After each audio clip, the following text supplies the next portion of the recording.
लीलाच्या काळजाचा ठोका चुकला. काव्या आता शेवटच्या टप्प्यावर आली होती.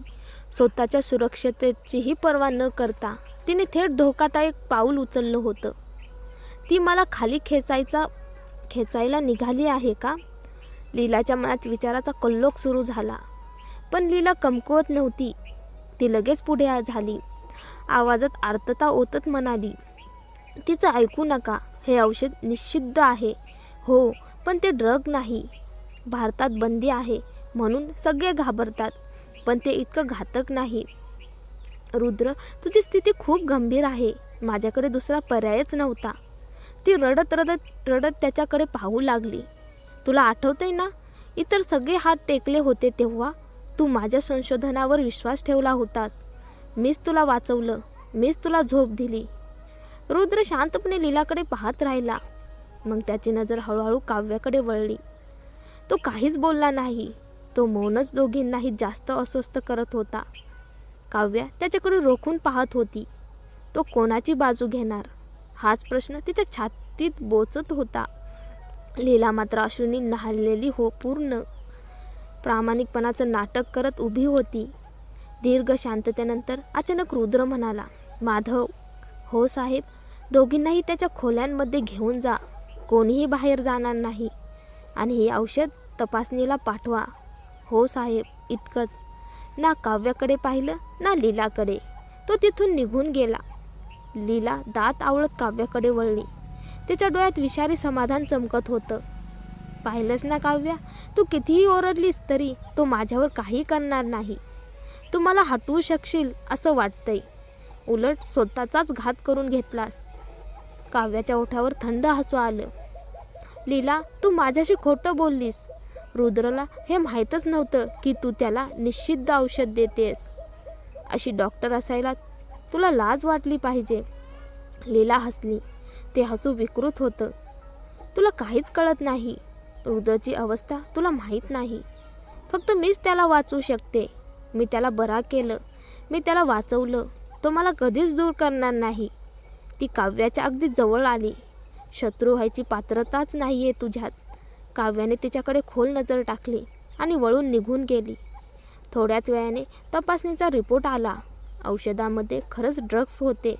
रुद्र थेट लीलाच्या खोलीत गेला. त्याला पाहताच लीला धावत पुढे आली. जमिनीवर कोसळली. त्याच्या पायांना घट्ट धरून रडू लागली. रुद्र, मी सगळं तुझ्यासाठी केलं.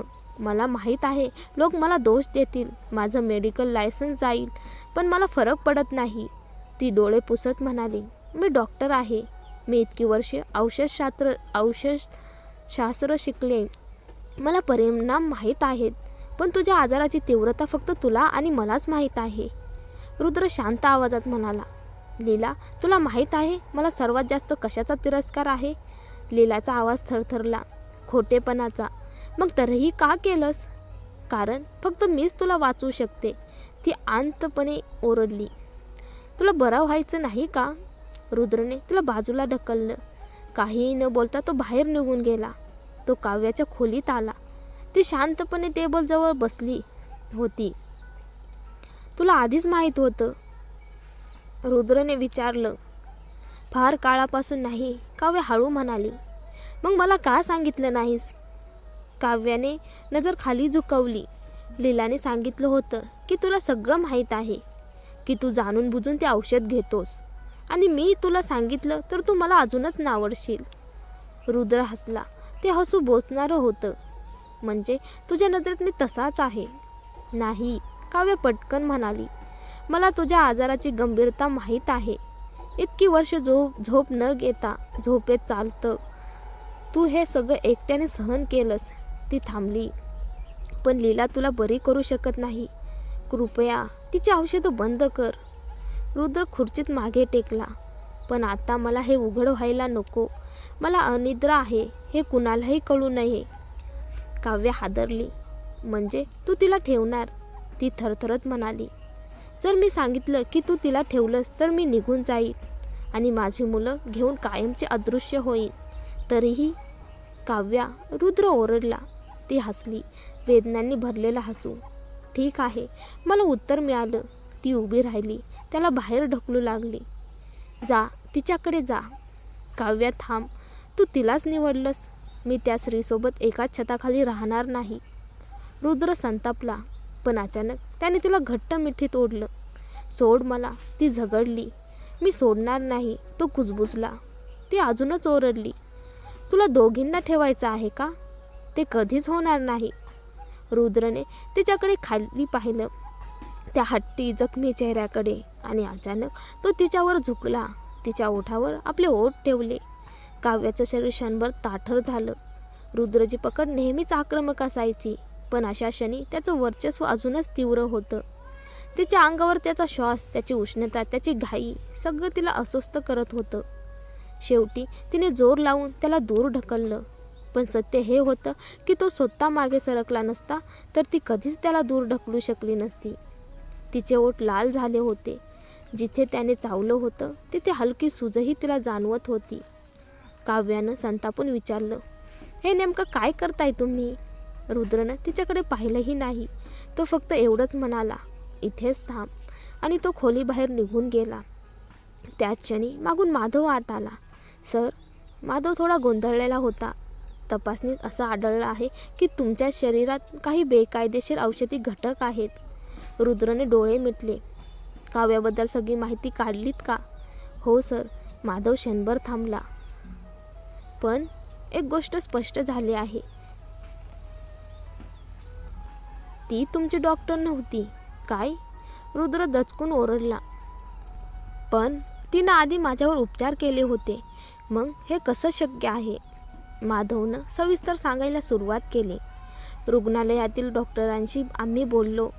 तुम्ही उपचारासाठी आत गेल्यावर आधी एक सफाई कामगार आत गेला आणि त्यानंतर लीला आत गेली. डॉक्टरांना वाटलं एवढ्या कमी वेळात लीलानं ॲक्युपंक्चर करणं शक्यच नाही. सफाई कामगार? रुद्रच्या भुवया एकत्र आल्या. माधवही गोंधळला होता. पण सर, याचा अर्थ काय? ते असं म्हणता येत का की सफाई कर्मचाऱ्यांनाच तुमच्यावर उपचार केले? हे थोडं अतिशयोक्तीचं नाही का? तेवढ्यात रुद्र जोरात हसला. हा, सगळे सफाई कामगार करू शकत नाहीत, पण काही जण करू शकतात. त्याच्या डोळ्यात आठवणी चमकल्या. कारण मला एक अशी सफाई कामगार माहीत आहे जी लोकांसाठी अवघडात अवघड वास्तुशिल्प आराखडे काढू शकते. माधवला अचानक सगळं समजलं. म्हणजे तुम्ही असं म्हणताय की रुद्रनं पुढचं ऐकलंच नाही. तो थेट वळला आणि पुन्हा काव्याच्या खोलीकडे गेला. काव्य आरशासमोर उभी राहून ओठ पुसत होती. ते लाल सुजलेले ओठ अजूनही रुद्राचा स्पर्श आठवत होते. त्याचा सुगंध अजूनही तिच्या श्वासात अडकलेला होता. तेवढ्यात तिने मान वर केली. रुद्र पुन्हा समोर उभा होता. तुम्ही? ती थांबली. ओठ पुसून विसरली.